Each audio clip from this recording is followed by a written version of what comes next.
রাজধানীতে হামের বর্তমান পরিস্থিতি কতটা উদ্বেগজনক এবং রোগীর চাপ এবং চিকিৎসা ব্যবস্থা সম্পর্কে কেমন দেখছেন?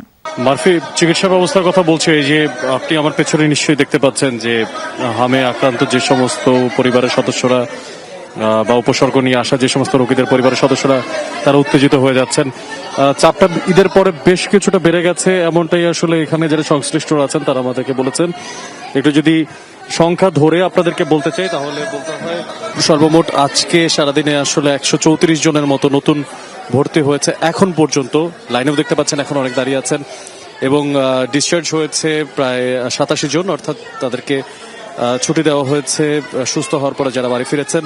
তার পাশাপাশি 386 জন এখন পর্যন্ত পেশেন্ট এই হাসপাতালে ভর্তি আছে এবং তার মধ্যে 49 জন কিন্তু রয়েছেন আইসিইউতে।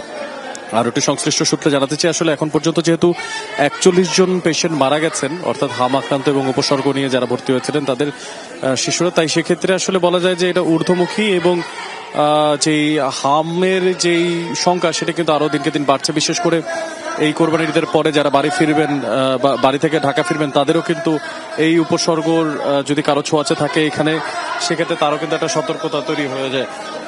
একটু জানিয়ে রাখতে চাই মারফি, আসলে বিষয়টা যেটি হচ্ছে যে হাসপাতাল কর্তৃপক্ষ বলছে যে তারা নিয়ন্ত্রণে আনার চেষ্টা করছেন। বড়দের এবার হাম হওয়া শুরু হয়েছে, আমরা দেখেছি প্রায় 4 থেকে 5 জন বড় পেশেন্ট অর্থাৎ অ্যাডাল্ট পেশেন্ট কিন্তু এখানে ছিলেন। তো সবকিছু মিলিয়ে শিশু থেকে শুরু করে বয়োজ্যেষ্ঠ সবাই আসলে এই হামের উপসর্গে একটা ঝুঁকিতে রয়েছে, এমনটাই আমরা জানতে পেরেছি।